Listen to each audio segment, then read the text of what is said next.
The castle bells rang in honor of the queen again. Yet downstairs, beneath those holy echoes, a girl knelt on the cold stone floor, blood sliding down her spine like a silent confession. The kingdom adored Queen Mildred. They called her the Luna of Mercy, the mother of the people, the wolf who healed the wounded and fed the poor. At dawn, priestesses lifted her name in prayer. By noon, traders chanted blessings for her in the markets. By night, children whispered stories of her kindness around their hearths. But inside the palace, the truth growled with fangs. Karena knew that truth better than anyone. She stood in the dim servants' hallway, her breath shallow, her fingers trembling as she adjusted the rough fabric of her dress. The cloth clung to her back, wet, sticky, burning, but she kept her expression calm.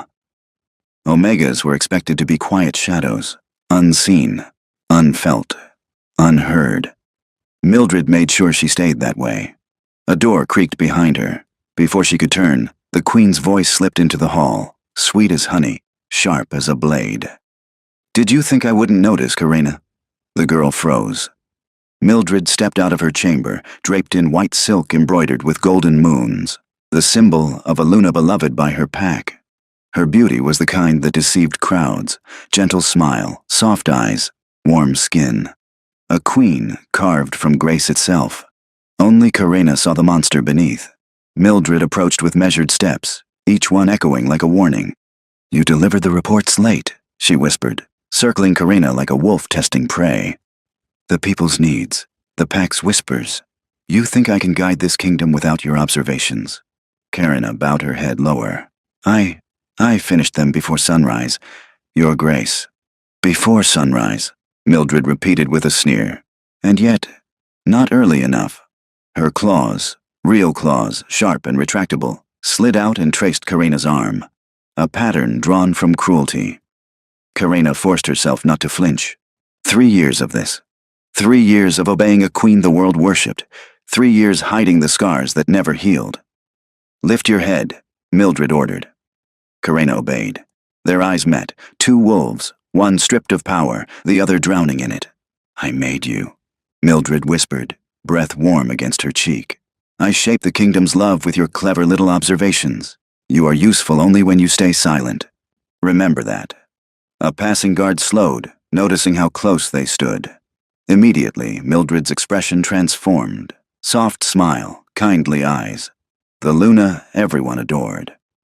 "Oh, Karena is helping me prepare for the harvest ceremony," she said sweetly, loud enough for the guard to hear. "Always so dedicated."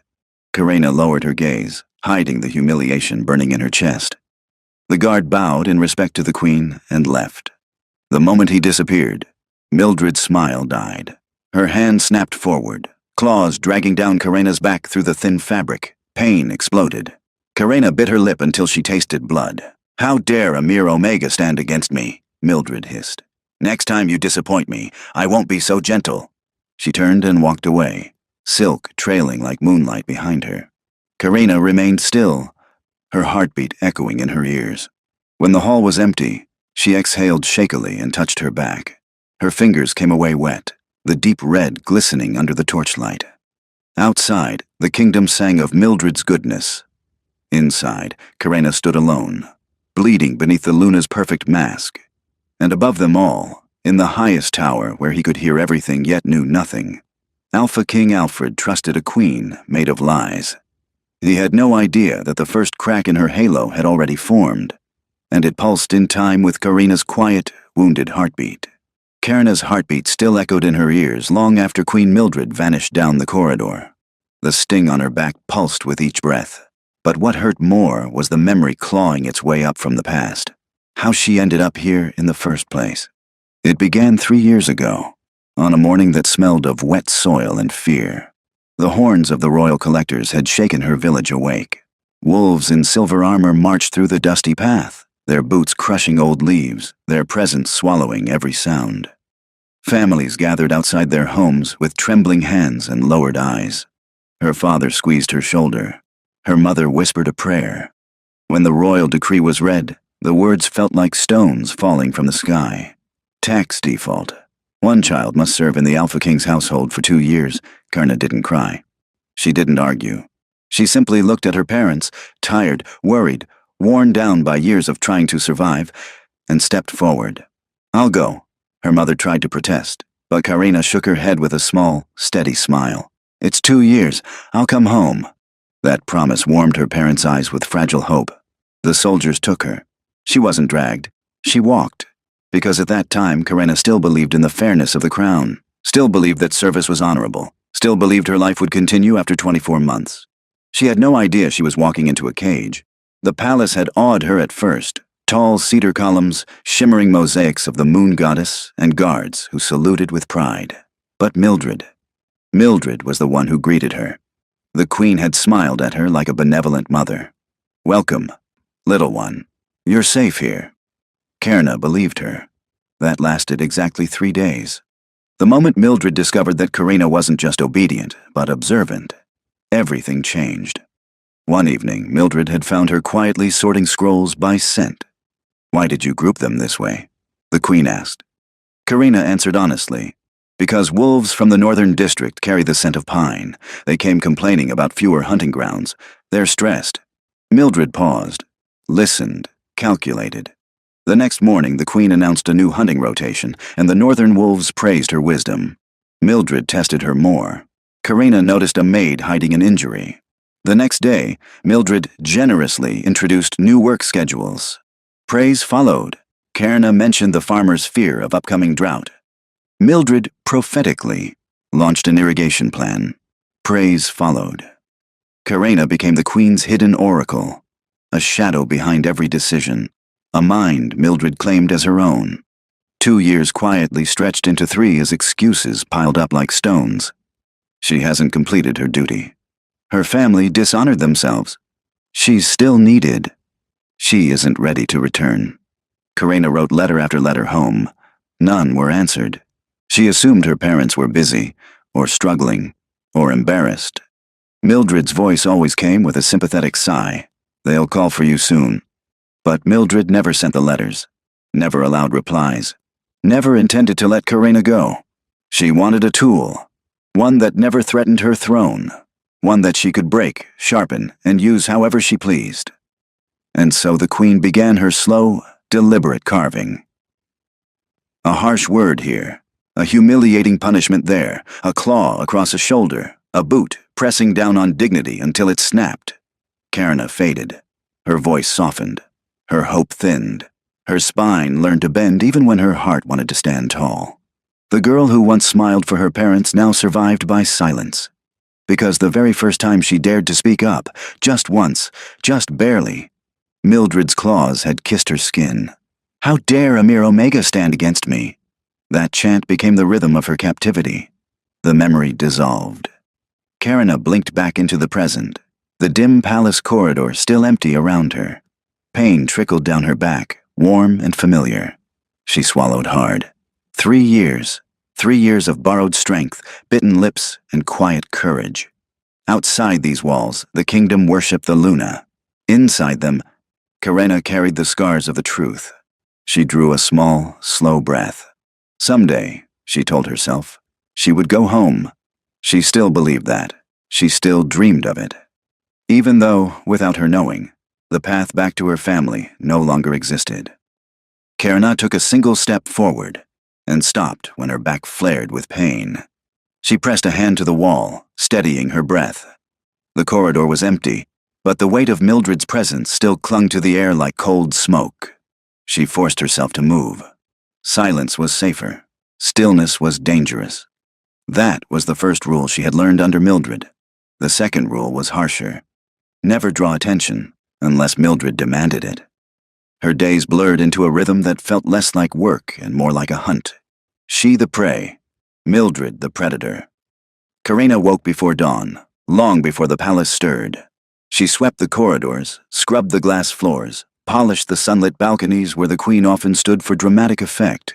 And when she finished, Mildred always found something wrong. A streak of dust she didn't create. A misplaced robe she never touched. A torn curtain she never went near. Every task was a trap. Every success was twisted into failure. Every excuse Mildred needed was crafted with eerie precision. Such carelessness. the queen would sigh, gliding into the room with practiced elegance. Do you embarrass me on purpose?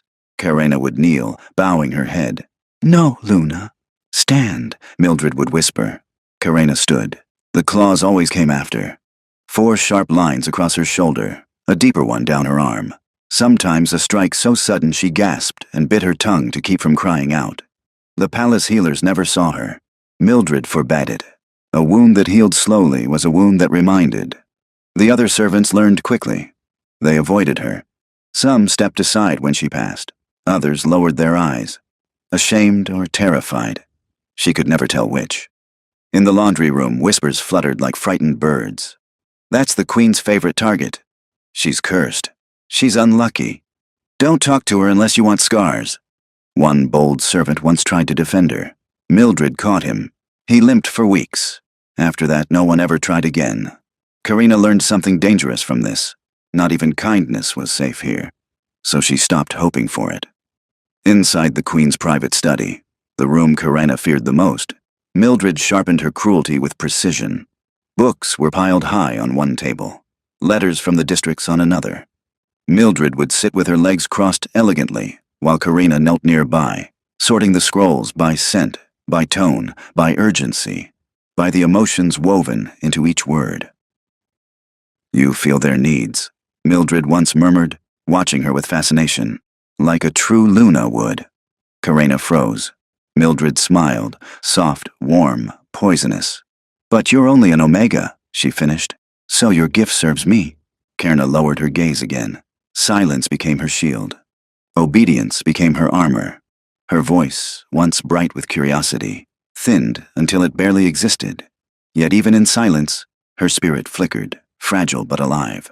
Mildred noticed that too, and she despised it, because a broken servant was predictable.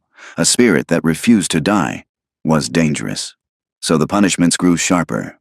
On the nights Mildred was praised by the kingdom, Karena's back paid the price. On the days Mildred delivered perfect speeches, Karena bore the weight of the unseen labor. Every act of public kindness had its shadow, and that shadow was her. Blackouts became common. Nausea clung to her mornings. Her wolf, weak, quiet, neglected, barely stirred inside her anymore. And still, she endured, because the promise she made to her parents, I'll come home, was the only ember keeping her alive. One evening, after a particularly cruel punishment, Karena collapsed in the servants' quarters, her chest heaving, her vision blurring at the edges. A maid poked her head in, eyes wide. Are you okay? Karena lifted her head. Before she could answer, the maid's face paled, and she slammed the door shut. Karena heard the bolt slide into place. Even compassion was locked away from her. She hugged her own arms, shaking. The walls felt too close, the moon outside felt too far. Her own heartbeat felt foreign, like something fading, something slipping away. This was life under Mildred's talons. A life of surviving in shadows. A life where every whisper, every step, every breath had to be measured. Karena lasted longer than anyone expected. Longer than any Omega should have survived Mildred's claws, her schemes, her games, her quiet, polished cruelty. But even stone cracks when struck enough times. It happened on a morning that felt wrong from the start. The corridors were too silent, the air too sharp, the queen too calm. Karena entered Mildred's private chamber with her usual lowered gaze. The room smelled of jasmine and winter, the queen's favorite combination. Scrolls lay scattered across a round table, sealed with colored wax. Mildred stood before them like a composer preparing a performance. You're late, she said, even though Karena wasn't. Karena bowed. My apologies, Luna?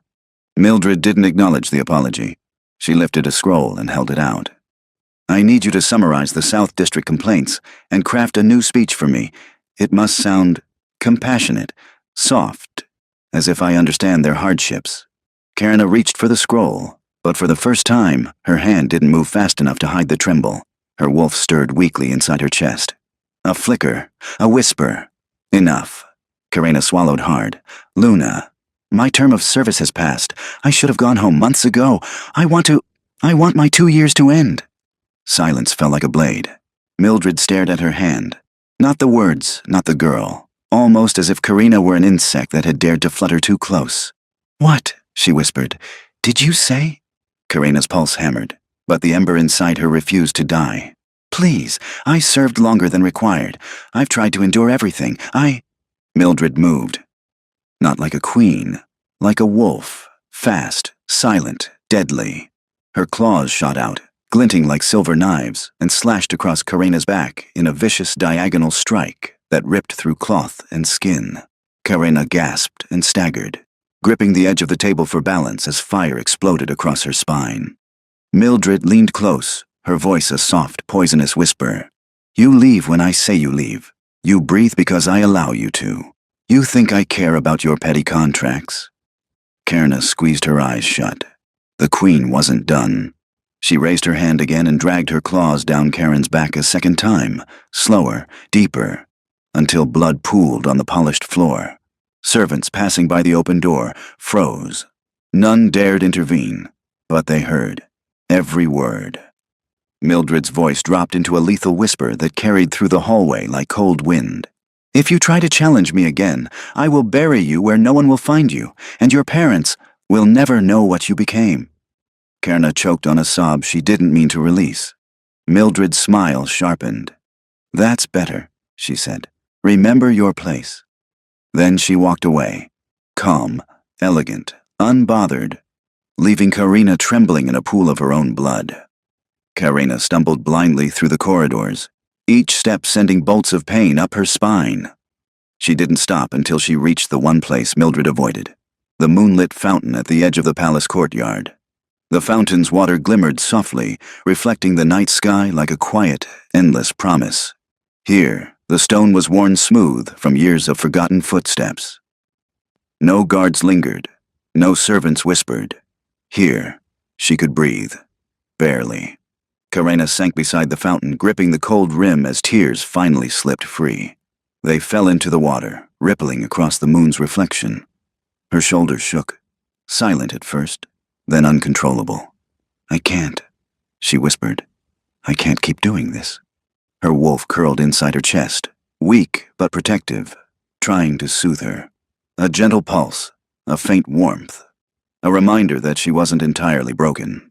But the words Mildred had spoken, soft, cruel, absolute, echoed through her mind. You leave when I say you leave. Your parents will never know what you became. Karena covered her mouth, choking on a scream she couldn't release. The fountain was the only place she allowed herself to fall apart. Her sanctuary, her confessional, her hiding place from a world that believed the queen was flawless. And beneath the silver moonlight, with her blood drying on her back and her heart unraveling, Karena finally let her spirit crack. The night was restless. Alpha King Alfred had paced the length of his chamber until the candles burned low and the moon climbed high. Leadership weighed like armor he never removed. Every decision heavy, every mistake echoing longer than sleep allowed. Tonight, the pressure pressed into his skull, a silent roar he could not quiet. When sleep refused him again, he stepped into the corridor.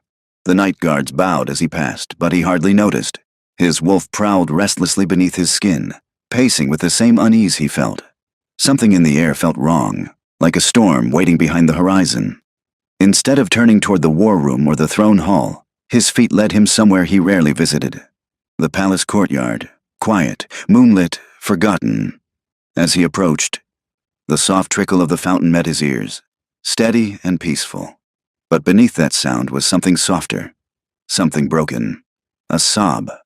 Alfred stilled. He followed the sound around a column of ivy until the scene revealed itself. Karena, the Omega, his Luna's maid. She sat at the edge of the fountain, her shoulders shaking, her back half exposed as she clutched the stone rim. Blood, dark, drying, streaked across her skin. Fresh wounds tore across her back, jagged and deep, glistening under the moonlight like cruel signatures. Alfred's wolf growled, a deep, quiet rumble that vibrated through his bones. He stepped forward, voice low. Karena? She gasped and spun, trying to cover her back with trembling hands. Tears streaked her cheeks. Her eyes widened in horror at the sight of him. Your Majesty. Alfred raised both hands in a gentle gesture. I won't hurt you. Sit, please. Karena lowered her gaze and obeyed, more out of fear than respect. He crouched before her, close enough to smell the blood. Too much of it. His stomach tightened. Tell me who did this to you. Karina's breath hitched. Her fingers twisted into the fabric of her dress. I was attacked, she whispered. By who? By Rogue Wolf. Outside the court. I shouldn't have been out alone. Her voice cracked, but she forced the lie anyway. Alfred's wolf snarled again, sharp and disbelieving. He had grown up with wolves, led armies of wolves, judged liars and criminals. He knew what fear looked like. This was not fear of an unknown attacker. This was fear of someone she saw every day. He circled her slowly, eyes fixed on the wounds. The slashes weren't random. They weren't reckless. They were deliberate, precise, almost practiced. And the angle, the depth. Alfred's stomach twisted painfully. These wounds were not made by a rogue wolf, not by an enemy, not by accident. These were the claws of someone who stood behind her, someone she trusted not to strike, someone inside the palace, someone powerful. Alfred swallowed hard. Karina, look at me. She hesitated, then slowly lifted her eyes. They were red, swollen, defeated. But there was something underneath, something she was trying desperately to protect. He spoke softly. Don't be afraid. I just want the truth. Her lips quivered. I already told you. You're lying, Alfred whispered. Karina flinched, but Alfred didn't raise his voice, didn't demand, didn't command. He reached forward, not to touch, just to show his empty hands. Whoever hurt you, they will face the law. You have my word. Her reaction was immediate. Terror. Pure, paralyzing terror. No, she whispered, shaking her head violently. Please, please don't. It's nothing. I shouldn't have come here. I'm sorry, Your Majesty. I didn't mean to cause trouble. I'll go right now. She tried to stand too fast, stumbling forward. Alfred caught her gently by the arm before she fell. Karina gasped as if his touch burned her. Let go, she whispered, not in anger, but in desperate fear. Alfred released her instantly. I'm not angry with you. She didn't believe him.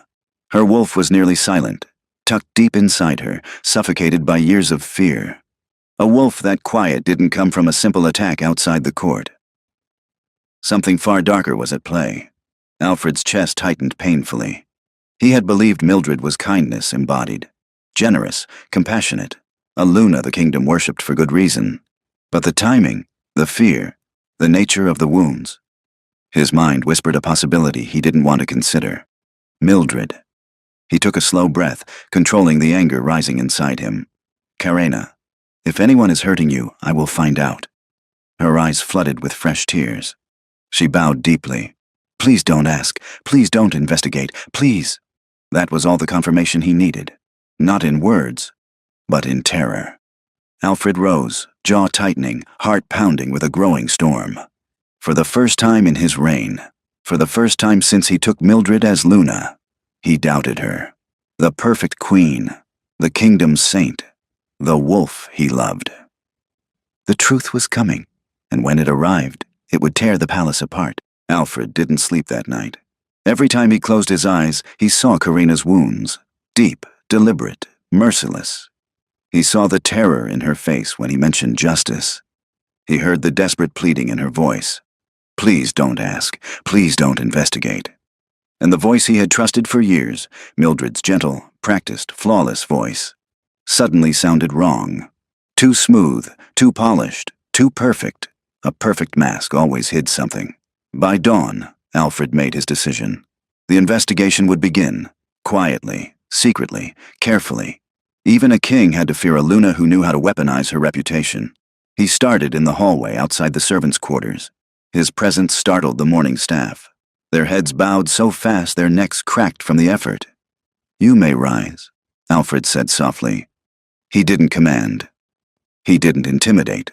He simply listened to the tremor in their breathing, to the way they avoided looking at the queen's wing, to the scent of fear thick in the air.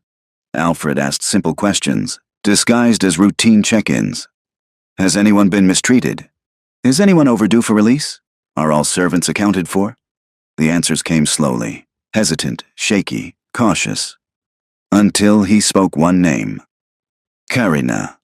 The room froze, the air halted. A single maid's eyes glistened with unspoken truth before she quickly looked down. Alfred's wolf perked immediately. "Speak freely," he said gently but firmly.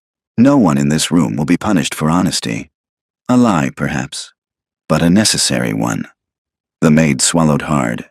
"Carina, she isn't supposed to be here anymore." Alfred stiffened. "Explain." "She completed her 2 years of service last winter," another maid whispered. "But the Queen said she hadn't met her expectations, so she made her stay. Made her stay. Forced her stay." A cold chill rippled down Alfred's spine. "How many months past her term?" he asked. 7, Your Majesty. 7 months. 7 months of extra wounds. 7 months of silent suffering. 7 months of captivity disguised as service. And Mildred never told him. His jaw clenched, but he nodded in calm understanding, hiding the storm building behind his ribs. "Thank you," he said softly. "You've been helpful." The servants bowed, trembling. As Alfred turned away, his wolf growled low in his chest. Later that day, Alfred entered the record room, the heart of palace documentation. Scrolls were stacked like towers. Files filled every shelf. Clerks bowed nervously when he requested access, but none questioned him. Kings did not need permission. He searched for Carina's file. It wasn't hard to find. It was harder to open. The scroll was thick, bound with dark ribbon, the seal of the Queen pressed into the wax. The moment he broke it, his wolf bristled, sensing something dangerous inside. The first page listed Carina's arrival, her date of service, her assigned duties. Everything seemed ordinary, until he reached the next section, requests for release. There were 3, all signed by Carina's parents, all denied by the Queen. Alfred's throat tightened. The final entry was sealed inside a separate envelope, never opened, never reviewed by anyone in his council. Only Mildred's signature marked the outside. His hands shook as he tore it open. Inside was a report from the outer gate guards. Subject: interference by civilians. Date: last winter persons involved, Carina's mother and father. It detailed how Carina's parents had come, late at night, to beg for their daughter's freedom. The guards attempted to escort them to the council for proper appeal. Then Mildred intervened. The report shifted into cold, clinical words. By order of Luna Mildred, the civilians were deemed threats to palace stability. Execution carried out immediately. Alfred stopped reading, stopped breathing, stopped moving. The scroll slid from his fingers and hit the floor with a soft thud that felt louder than thunder. Carina's parents weren't waiting for her. They weren't receiving her letters. They weren't expecting her return. They were dead. And Mildred killed them, not out of necessity. Not out of law, not out of authority, out of convenience. So no one would demand Carina back. So no one would question her extended stay. So her perfect image could shine without interruption. Alfred pressed a hand to his chest, his wolf howling inside him. A sound he couldn't release aloud. A king was meant to protect his subjects. A mate was meant to protect his Luna. But he had protected the wrong one. He had failed Carina. He had failed her parents. He had failed the kingdom. Guilt crushed him, a weight heavier than any crown. He covered his face with a trembling hand. What have I allowed? What have I been blind to? What monster has shared my throne? His tears hit the scroll at his feet. A vow rose inside him. Quiet, deadly, unshakable. He would not fail her again. Not Carina. Not any victim Mildred left in her shadow. Alfred didn't storm into his chambers. He didn't roar. He didn't summon guards or council members. He walked. Slowly, deliberately. Each step a vow. He found Mildred in the sun-filled garden, surrounded by flowers and admiration. The royal seamstress was adjusting the queen's gown while 2 young omegas fanned her with peacock feathers. Mildred's smile was serene, glowing even. A perfect mask. Alfred stopped in front of her. The seamstress bowed and immediately stepped back. The omegas followed. Mildred rose gracefully, her white silk trailing behind her like a trail of moonlight. "My king," she greeted, her voice dripping warmth. "You look troubled. How may your Luna soothe you?" Alfred didn't respond with pleasantries. "Carina, your servant bears fresh wounds on her back," he said quietly. "Deep ones. Ones made by claws." "How did they come about?" Mildred's lashes fluttered.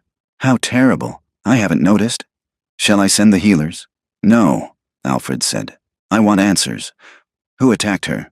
A pause, barely a heartbeat. My love. Mildred sighed with a pained expression. Surely you don't think it was me. Alfred didn't blink. Did you lay hands on her?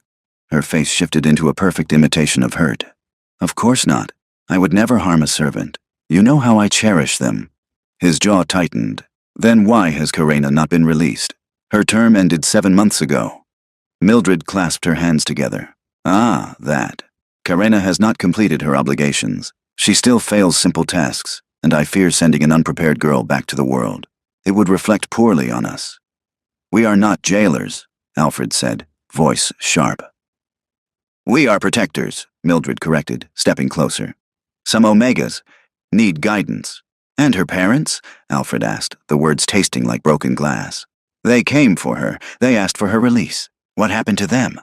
Mildred's expression didn't crack, not even once. She breathed out softly, shaking her head as if heartbroken. Enemies of the crown murdered them, she whispered. People jealous of the favor the gods have shown me. They wanted to stain my reputation, and now they are using their deaths to frame me. Silence. Wind rustled the flowers. Birds fluttered overhead.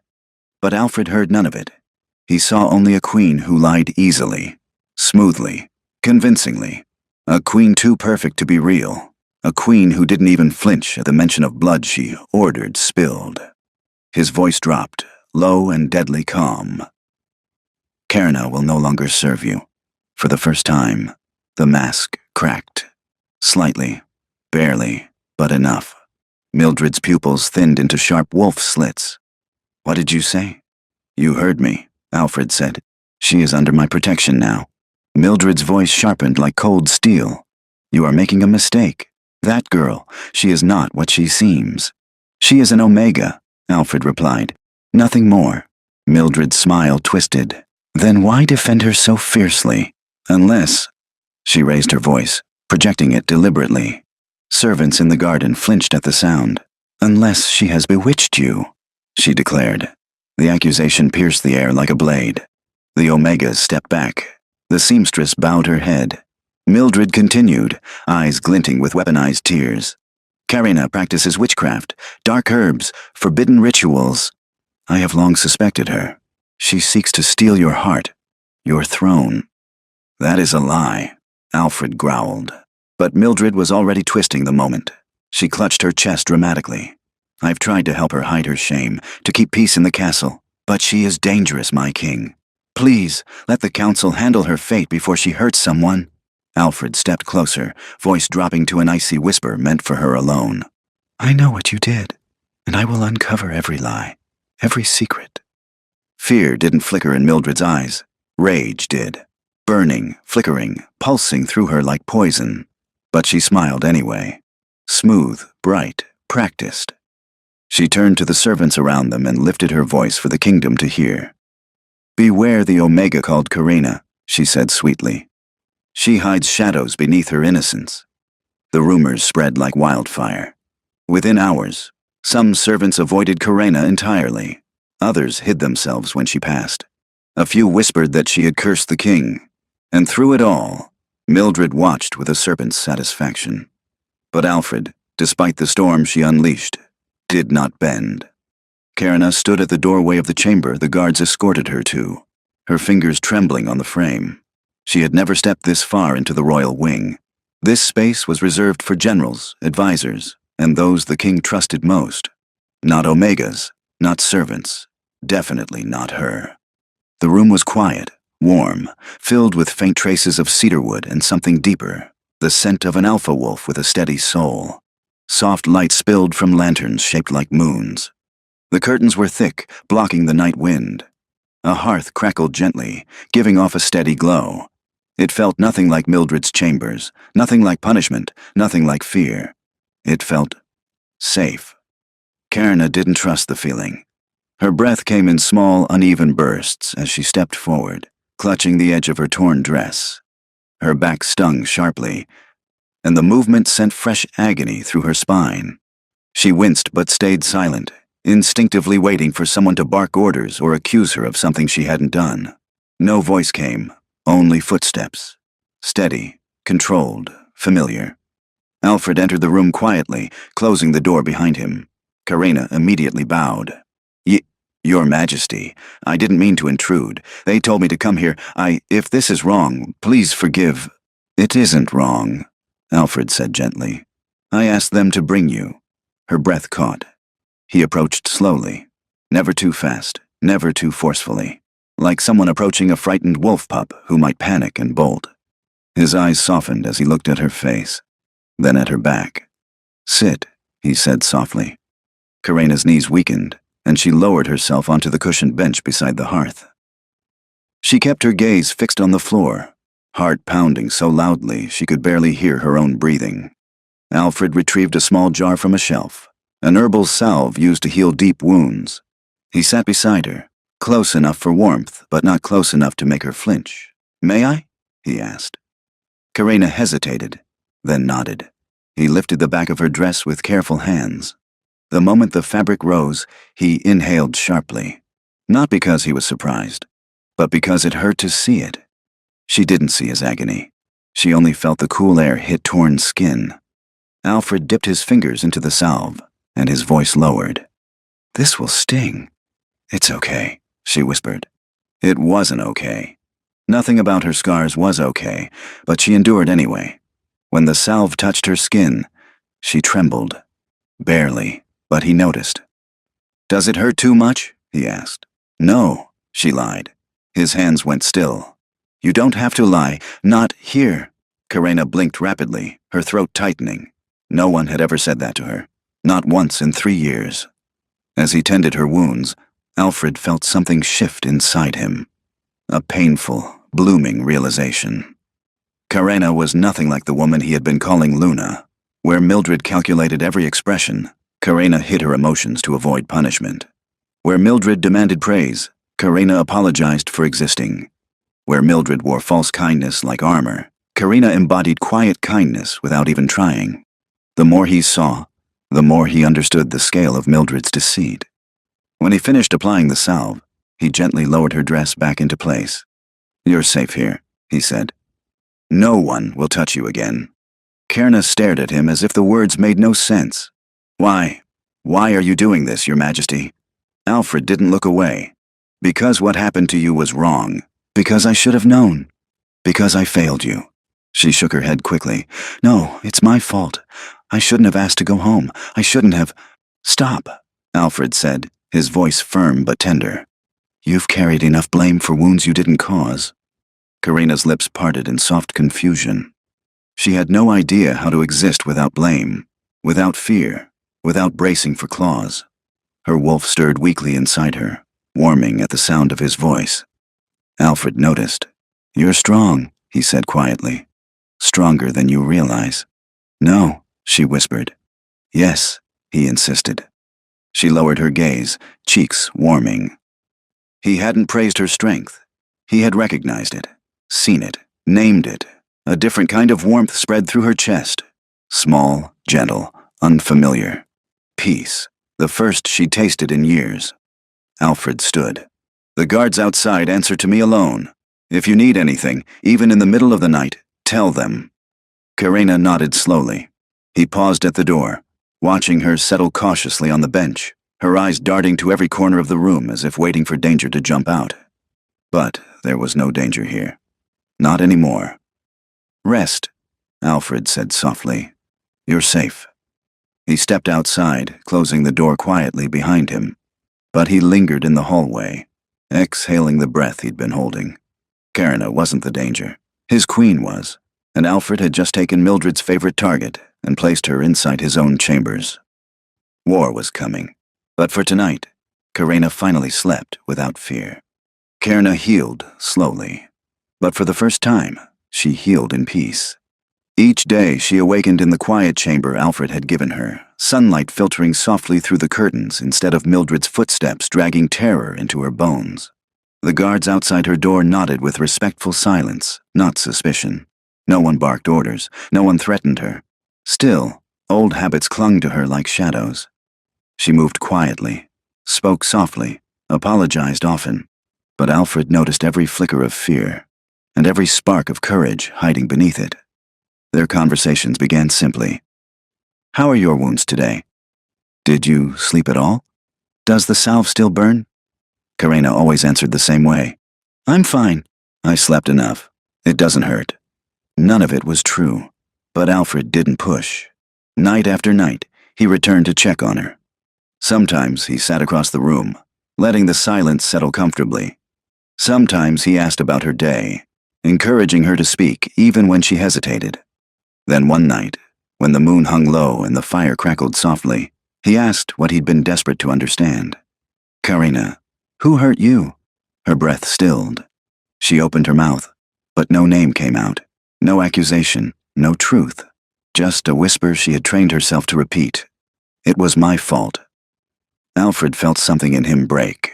"No," he said gently. "Your wounds are not your fault." She stared at the floor. "I provoked it. I must have." "How?" he asked, voice threaded with frustration. Not at her, but at the lies drilled into her soul. "I spoke when I shouldn't have," she whispered. "Or I worked too slowly, or too fast, or I made her look bad without meaning to. I always made mistakes." Alfred took a slow breath, steadying the fury rising inside him. "The Queen?" he asked carefully. Karina's head jerked up, eyes wide with panic. "I never said that. I would never speak against her. Please don't think I—" He raised a calming hand. "I'm not accusing you of anything." Her fear softened by a fraction. A small fraction. But she still didn't speak the truth. She refused to betray Mildred, even after everything. And that, somehow, made Alfred's heart ache in ways he didn't expect. A few nights later, their conversation shifted. Alfred brought a map of the kingdom to her room, spreading it across the table. "I've been thinking about the tariffs in the Northern District," he began. "Do you think they are fair?" Karina blinked. "You want my opinion?" "Yes," Alfred said. "I value it." She sat slowly, unsure. "The Northern Wolves, they had a poor harvest last season. They struggle more than they say." Alfred studied her. "How do you know?" She hesitated. "They carry the scent of pine smoke when they come to the palace. That happens when wolves burn extra firewood to keep warm, and the bags they bring for tribute, they're lighter than before." Alfred stared at her, astonished, because every detail she mentioned matched the reports his generals brought weeks ago. Reports Mildred had been praised for predicting. Karina didn't realize the depth of what she was revealing. She kept talking, timidly, cautiously, until Alfred asked about another issue. "What about the farming crisis last year?" She looked away. "The Queen asked me to read the letters from the villages. I only told her what the farmers feared. And the health reforms? I only analyzed the symptoms the visiting healer described. And the new irrigation plan? I just suggested, quietly, that the fields were too dry." "And the last 5 speeches the Queen gave?" Alfred pressed, voice tightening. Karina froze, her lips parted. Realization hit her with visible force. She whispered, barely breathing, I only wrote little drafts. Notes. She told me they were nothing. But Alfred had attended each speech, applauded each one, praised Mildred for her insight. He understood now, too clearly. Mildred had never been the wise Luna the kingdom adored. Karina had. Quietly, invisibly, without recognition, without protection. Alfred leaned back, exhaling a breath that trembled with disbelief and guilt.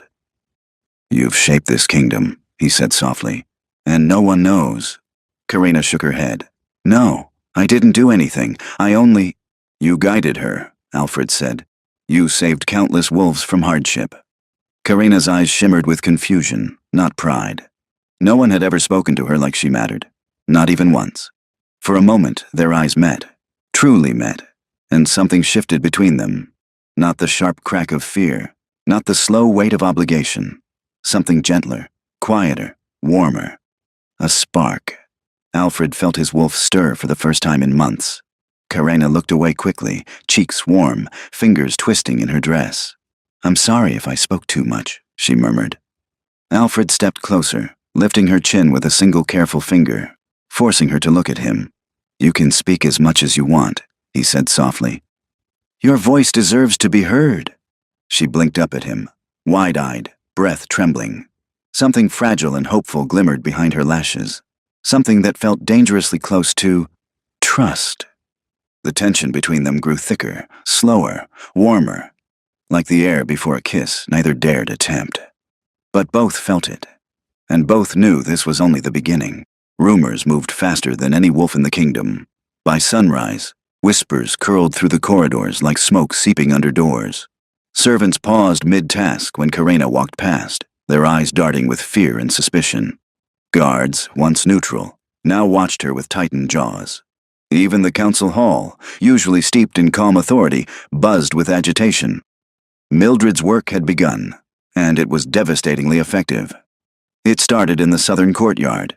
A group of the Queen's loyal attendants huddled around the marble fountain, lowering their voices but not enough to truly hide their words.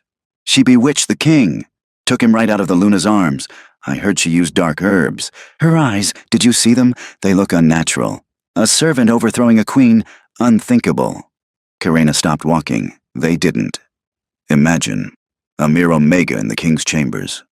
Disgraceful, unholy, dangerous. The last word hit hardest. Dangerous. Her legs trembled, but she forced herself to continue walking, each step heavier than the last. No matter how small she tried to make herself, the whispers followed. And above them all, like a curse spoken in every shadow, was the Queen's voice. This is what comes of kindness, Mildred had said sweetly to her loyalists earlier that morning. I sheltered the girl, and she repaid me by trying to take my mate. Karena heard the rumor from 3 different corridors before noon. She didn't leave her room for the rest of the day. Meanwhile, Alfred stood before the council, shoulders squared, expression calm, wolf raging beneath his skin, as the elders confronted him. Your Majesty, Elder Ulrich said, there are grave accusations concerning the servant girl you've taken under your protection. She is accused of witchcraft, another elder snapped, and ensnaring the king. She must be executed, a third added coldly. If she threatens the stability of the throne, we cannot hesitate. Alfred's jaw tightened dangerously. She is innocent. The elders exchanged looks. The Luna disagrees, one murmured, and she has always acted in this kingdom's best interest. A bitter, silent laugh rose in Alfred's chest. Best interest. If only they knew. Another elder leaned forward. Your Majesty, Queen Mildred has informed us that the girl manipulates the court, that she steals into your chambers at night. That is enough. Alfred's voice cut like a blade. The council stiffened. My king, Elder Ulrich said carefully. You must understand, if the Luna believes the girl is a threat. Alfred stepped closer, his wolf radiating through the room like a storm building pressure. I will decide who is a threat. Not the Queen, not rumors, and certainly not fear. Silence dropped, but fear of Mildred, not him, still lingered in the elder's eyes. And that alone told Alfred something terrifying. Mildred's influence ran deeper than he imagined. That evening, Mildred entered his private study without knocking. Her gown shimmered like moonlit frost. Her smile glowed with practiced warmth. But behind it, her wolf stared with cold fury. My love, she purred, we need to talk. Alfred didn't look up from the scroll in his hands. We've already talked. Mildred moved closer, her presence suffocating. You are making a dangerous mistake. That girl, her name is Karena. Mildred's expression flickered. Fine, she said tightly. Karena has bewitched half the palace. If you keep her here, the people will begin to question your loyalty to your Luna. My loyalty, Alfred said, finally meeting her eyes, is to the truth. Mildred leaned in, her voice dropping to a hiss. You don't know the truth. You never did. He studied her. She continued. You think removing her from my service was your first act of rebellion? Oh no. Beneath every shred of your authority, there are wolves who answer to me, advisors who trust me, elders who only act when I approve. Do you think a king rules alone? Her smile sharpened until it resembled a blade. One command from me, she whispered, and the council will vote for her execution. You cannot protect her forever. Alfred's wolf slammed against his ribs, demanding he tear the threat apart. But he didn't move, didn't show fear, didn't show weakness. He simply asked, why does she threaten you? Mildred's eyes flashed. Just for a moment. The mask slipped. His answer was in that flicker, Karina had something Mildred feared. A mind, a spirit, a truth. Mildred regained her smile. You will see soon enough. Then she glided out of the room, her presence lingering like poison in the air. Later that night, Alfred returned to Karina's chamber. She sat curled on the bench by the fire, her hair falling like a curtain around her face. When he entered, she didn't look up. Did I do something wrong? She whispered. No, he said softly. You did nothing wrong. She nodded, though she didn't believe it. He sat beside her, not touching, only offering a steady warmth. The kingdom is talking, she said quietly. They think I seduced you. Alfred exhaled slowly. They think what Mildred tells them to think. Karina's voice shook. She'll kill me. No, he said firmly. I won't let that happen. Silence stretched, until Karina finally whispered the question she had held in her heart for days. Why do you care so much? Alfred didn't answer at first. He simply looked at her, truly looked, at the girl who had shaped his kingdom, at the girl he'd failed to protect, at the girl who still refused to speak evil of her abuser, at the girl whose quiet strength shamed every lie Mildred ever told. And in a voice barely above a whisper, he said, Because your life matters, because you never deserved any of this, because you're brave, even when you don't know it. Karina's breath trembled. Their eyes met, soft, slow, charged. The bond between them deepened, fragile but unbreakable, glowing like a spark hidden beneath ash. Outside, Mildred's shadow grew. Inside, something brighter began to burn. And Alfred knew. One wrong move could cost Karina her life, but one right move could change the kingdom forever. Alfred had always believed ruling meant carrying the weight of decisions. Now he learned it also meant uncovering the rot hidden beneath them. The deeper he dug, the darker the palace became. He began his investigation with the servants, not with demands, not with threats, with quiet conversations in shadowed corners. Tell me if she ever hurt you, he whispered to one maid trembling near the laundry room. She told me to scrub the floors with my claws, the girl whispered back, tears forming. When they bled, she said I was finally useful. Another servant spoke behind the stables, voice shaking. She locked me in the storage room for 2 days because I spilled her tea. A guard confessed near the training yard, guilt weighing his words. She ordered me to drag an old woman from the palace gate. Her only crime was asking for her son who served here. He disappeared 3 years ago. More testimonies followed. All quiet, all terrified. Servants didn't come to Alfred because they trusted him. They came because Mildred's power was slipping just enough for hope to spark, and hope was dangerous. The record keepers brought something worse. The sealed documents Mildred had hidden for years. Reports of disappearances, threats disguised as counsel, bribes, silenced complaints, servants who resigned under mysterious circumstances, families ruined, wolves executed without trial. Every scroll peeled back another layer of Mildred's carefully constructed saintliness. Each page felt like a blade twisting in Alfred's chest. He had slept beside a monster, had worn her reputation like a badge of honor, had unknowingly allowed her claws to reach into every corner of his kingdom. And while the kingdom sang Mildred's praises, Karina had been bleeding under his roof, because he had failed to see the signs. Meanwhile, in the quiet sanctuary of his chamber, Karina healed slowly, her wounds sealed into new scars, faint but permanent. Her eyes lifted a little more often, her voice carried a little further.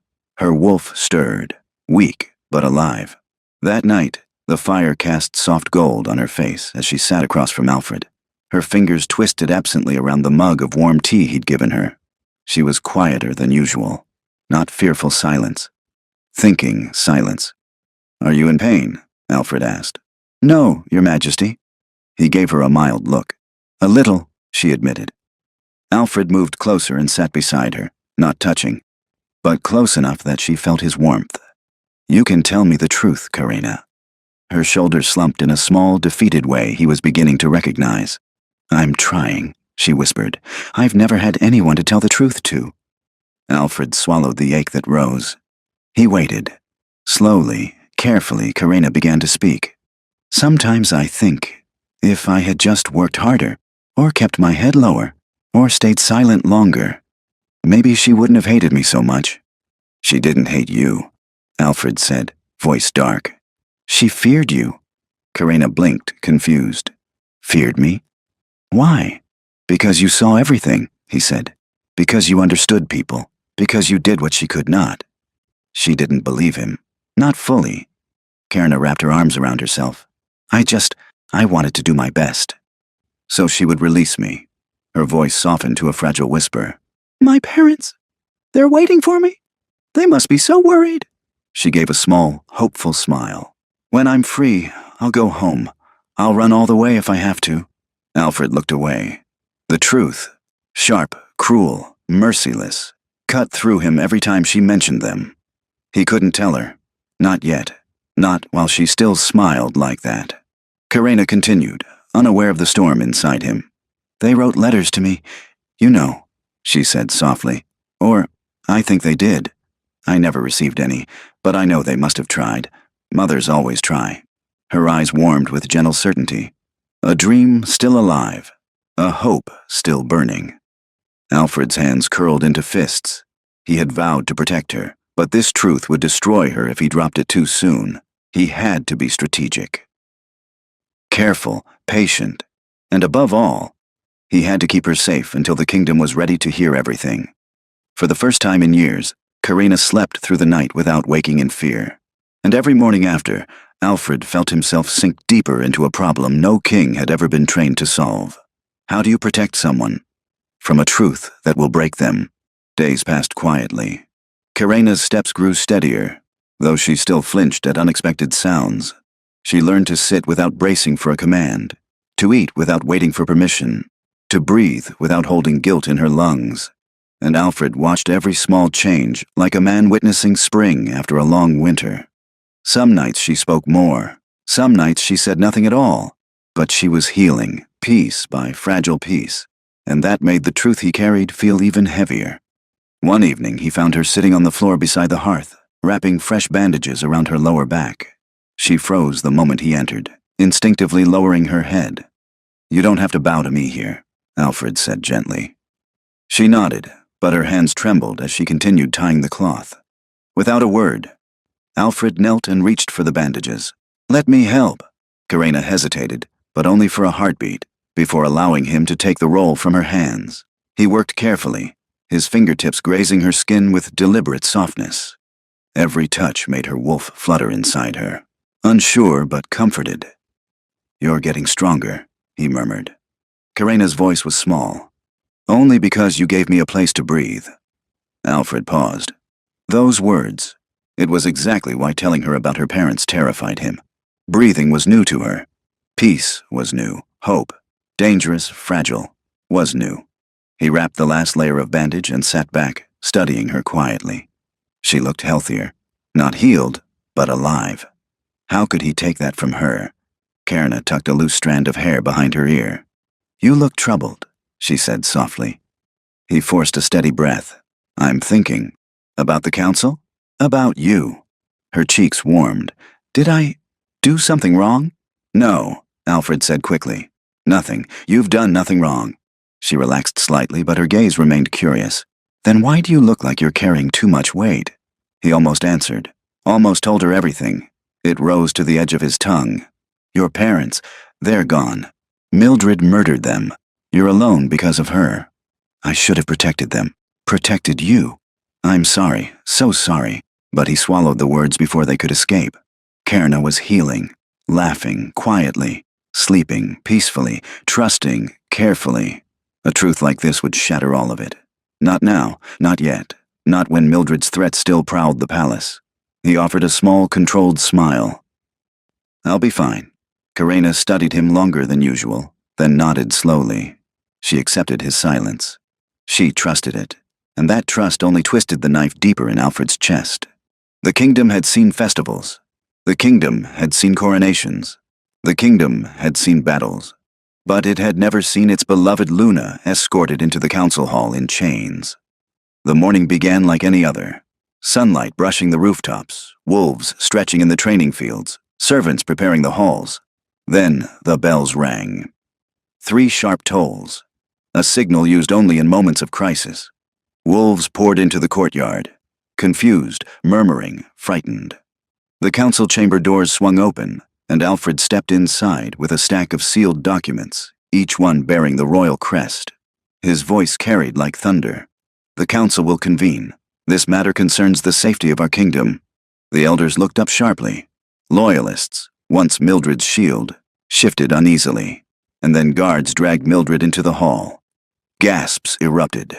The saint of the kingdom, the gentle Luna, the woman adored by thousands, stood in chains, her white gown torn, her hair disheveled, her smile stretched too wide, not broken, not afraid, but furious behind her charm. Alfred placed the evidence on the council table. "Enough lies," he said. "It's time the kingdom sees the truth." He unrolled the first scroll. A report of a servant's disappearance, then another, then another.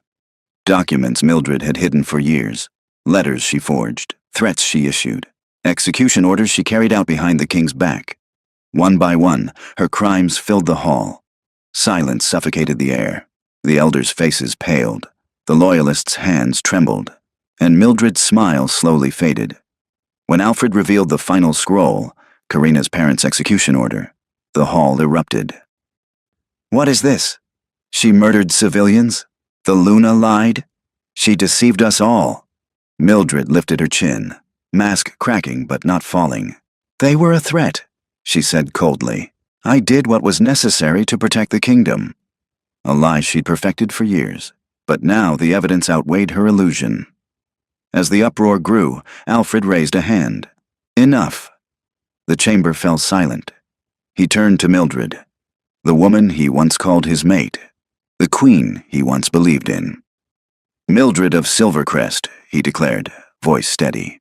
"For crimes of torture, manipulation, unlawful execution, and endangering the crown, you are hereby stripped of your title." Gasps. Mildred's eyes burned. "You will be executed at dawn." The chamber shook with noise.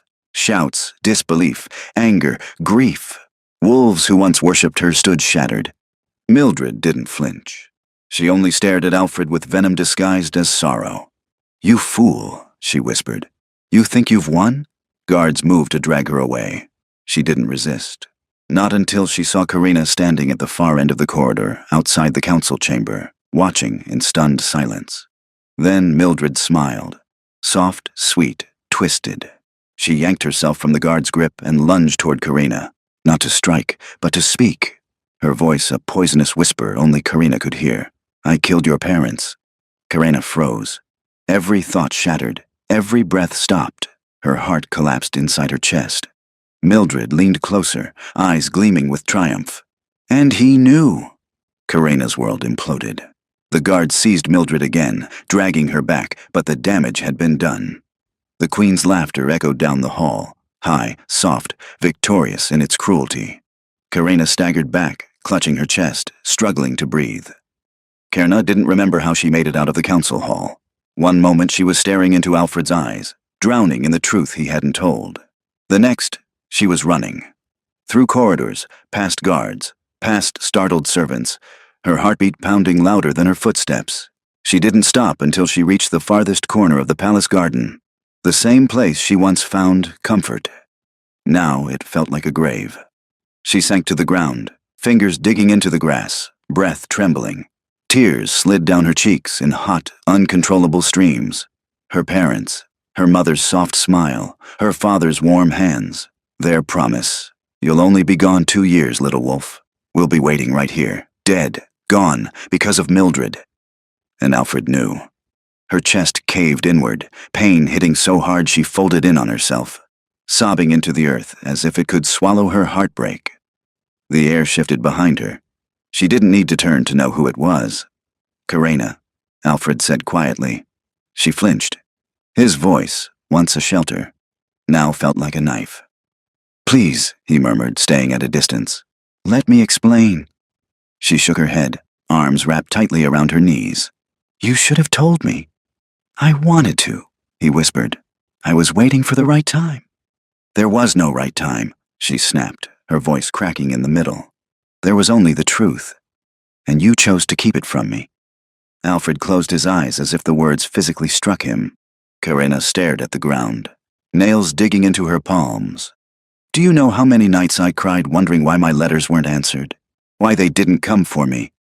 Why they never called my name across the gate? Her voice broke. Tears mixed with the dirt beneath her fingers. They weren't alive, Alfred, she whispered. They weren't alive to answer. He stepped closer, just one step. Karina. She recoiled immediately, shaking her head. Don't come near me. Alfred froze. The distance between them felt endless. I thought. Her breath hitched painfully. I thought you were different. I thought you were the first person who didn't want to hurt me. I don't want to hurt you, he said, voice thick with desperation. But you did, she whispered. You broke something in me. Something I don't know how to fix. The wind swept through the garden, rustling the leaves, carrying her tears with it. Alfred stood there, watching the girl he had fought so hard to protect curl into herself like she was trying to disappear. I kept it from you because you were healing, Alfred said softly. Because I saw how fragile you were. Because I knew the truth would destroy the little piece you finally found. Karina's laugh was broken, almost soundless. Peace? Alfred, I was living for them. Everything I endured, every pain, every humiliation. I told myself I would go home and they would hold me again. She pressed a trembling hand over her heart. Now there's no home, no family, nothing. Alfred stepped forward before he could stop himself. You're not alone. Don't say that, she cut in harshly. Don't you dare. Her voice shook, full of pain that clawed its way out. You don't get to comfort me after hiding this. You don't get to tell me I'm not alone when you let me hope for something that didn't exist. Alfred's throat tightened. Karina, tell me what you need. Anything. She lifted her face, tears shining in the moonlight. I need to trust you, she whispered. And I don't know if I can anymore. The words carved through him. Karina rose on unsteady legs. Broken trust doesn't heal. It just stays broken. She turned away from him, wiping her face with trembling fingers. The palace, once a prison, then a fragile sanctuary, now felt colder than ever. Even freedom, the thing she fought for with every breath, tasted like ash. Because the two people she wanted to run home to weren't waiting behind any gate, weren't alive to hold her, weren't there to whisper you're safe now. And the one person she had begun to trust had hidden the darkest truth of all. She walked deeper into the garden, away from him, from everything. Alfred watched her go, helpless. He had fought a queen to save her. But now he had to fight something far more impossible. Her broken heart. Karina avoided Alfred for days. Not out of spite, not out of anger, out of heartbreak so deep it hollowed her from the inside. She drifted through the palace like a quiet ghost, keeping to the edges of walls, slipping into rooms only after checking twice that no one else was there, eating little, speaking less. Servants watched her with hesitant sympathy. Guards lowered their eyes as she passed. Even the palace seemed to hush itself around her grief. But Alfred never let her fade. He kept his distance, physically, yet he was always there. Outside a doorway, at the end of a hall, across the courtyard, watching quietly, waiting patiently. He didn't force a conversation. He didn't corner her. He didn't demand forgiveness. He simply stayed. One evening, Karina lingered alone in the library, sitting cross-legged on the cold floor with a book open but unread. She stared at the page without seeing a single word. A soft knock touched the doorframe. Alfred leaned against the entrance, not stepping in. May I come inside? Karina hesitated. For once, she didn't say no. He entered slowly, each movement careful, quiet, before sitting on the floor a few feet away from her. Not beside her, not reaching for her, just present. He cleared his throat. I owe you an apology. Karina looked at the floor. You already apologized. No, Alfred said softly. I gave reasons, explanations, excuses. That is not the same as an apology. Silence stretched. He bowed his head. A king lowering himself before a girl who had every right to walk away. I should have told you the truth, he said. I was afraid to hurt you. But in trying to protect you, I caused far more pain. Karina's breath trembled. I took your hope from you, he continued quietly. You deserved honesty. You deserved so much more than what I gave. Finally, Karina lifted her eyes. He wasn't looking at her. He was looking at the floor. Jaw tight, shoulders tense, regret carved into every line of his body. Not a king, not an alpha, just a man carrying the weight of his mistakes. Karina whispered, "Why didn't you push me? Why didn't you try to explain that day?" "Because you were hurt," he murmured, "and your pain mattered more than my defense." She swallowed hard. Alfred finally met her gaze. "Karina," he said quietly, "I can't undo what happened. I can only promise I'll never hide anything from you again, not even the things that hurt. Not even the things that scare me." Her eyes wavered. He leaned slightly closer. Not enough to overwhelm, just enough for her to feel sincerity in the space between them. "You can break a bond," he whispered, "but you cannot break my devotion to you." Karina's chest tightened painfully. His voice lowered even more. "I didn't fight Mildred for power or pride. I fought her because she was destroying you, and because you deserve a life where you can breathe without fear." Her lips parted, breath trembling. "I don't know if I can trust you completely again." Alfred nodded. "You don't have to. Trust isn't a switch, it's a path, and I will walk every step of it with you until you're ready." Karina exhaled shakily, her fingers curling around the hem of her dress. "I'm scared," she whispered. "I am too," he admitted. "But I'm not leaving." She blinked, surprised. "You're scared?" "Yes," Alfred said softly, "because losing your trust hurts more than anything I've faced." The honesty disarmed her in a way she couldn't name. She looked down at her hands. "I don't know how to start trusting again." Alfred reached out, slowly, and placed his palm on the ground between them, not touching her, just bridging the space. "You start," he whispered, "by not doing it alone." Karina stared at his hand, steady, warm, patient. No pressure, no force, no expectation. An invitation, not a demand. She hesitated, then placed her hand beside his, close enough for their fingers to brush, but not fully intertwined. A small gesture, a small step, but it was hers. Warmth spread through Alfred's chest, quiet, steady, reverent. "Thank you," he murmured. Karina nodded, tears gathering in her lashes but not falling. "I'm trying." "And I'm here," Alfred whispered, "as long as you'll have me." Their hands remained close, barely touching, sharing a quiet promise that didn't need words. She wasn't healed. He wasn't forgiven. The rift wasn't gone, but a bridge had been built, slowly, carefully, tenderly. Love, true, patient, choosing her and only her, had begun to take root. And this time, Karina wasn't healing alone. Dawn broke gently over the kingdom. Soft gold spilled across the rooftops, warming the cold stone that had witnessed too much suffering. For the first time in years, Karina stood in the courtyard not as a servant passing through, but as a girl reclaiming her life. Her scars no longer defined her. Her fear no longer controlled her. Her past no longer held her captive. She was still healing, yes, still hurting, still learning how to breathe freely. But she wasn't broken. Not anymore.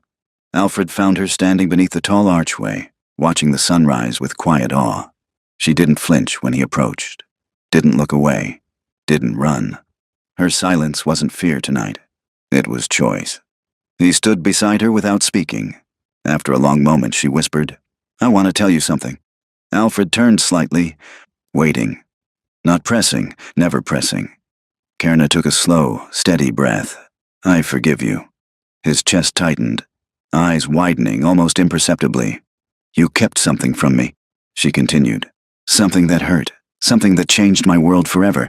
But you also protected me, fought for me, believed me, listened to me. No one ever did that."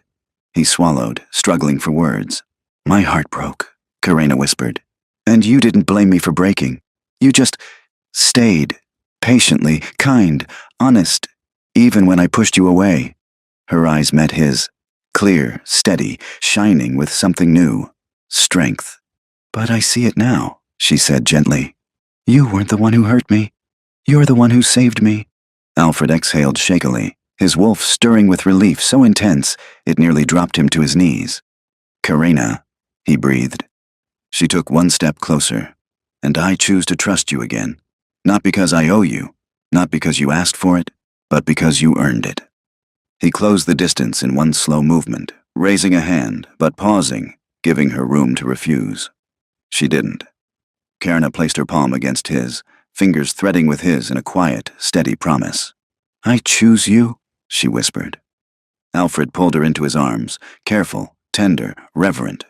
She fit against him like a final piece of a puzzle he never knew was broken.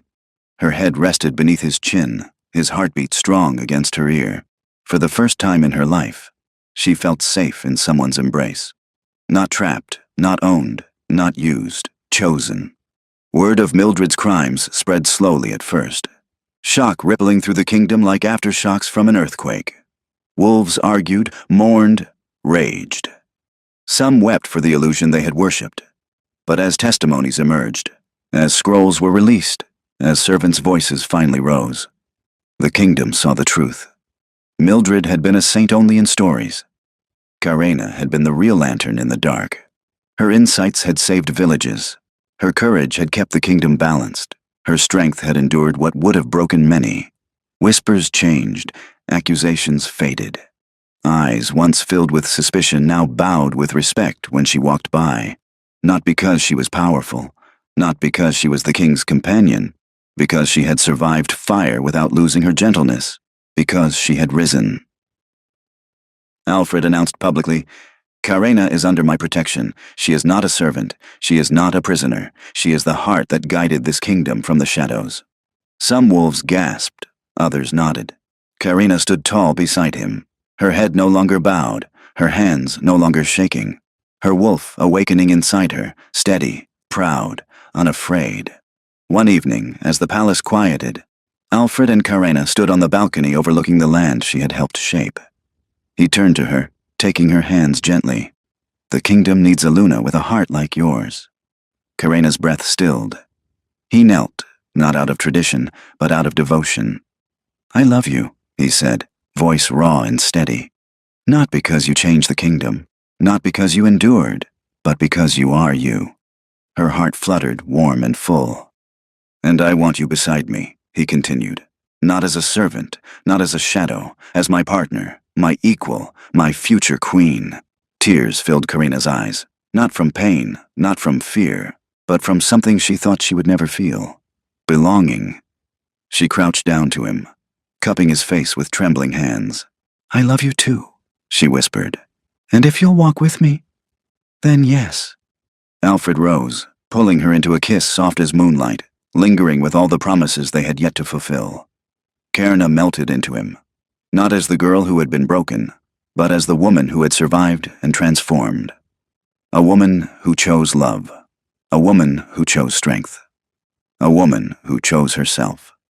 When dawn rose again, the kingdom bowed to its new beginning.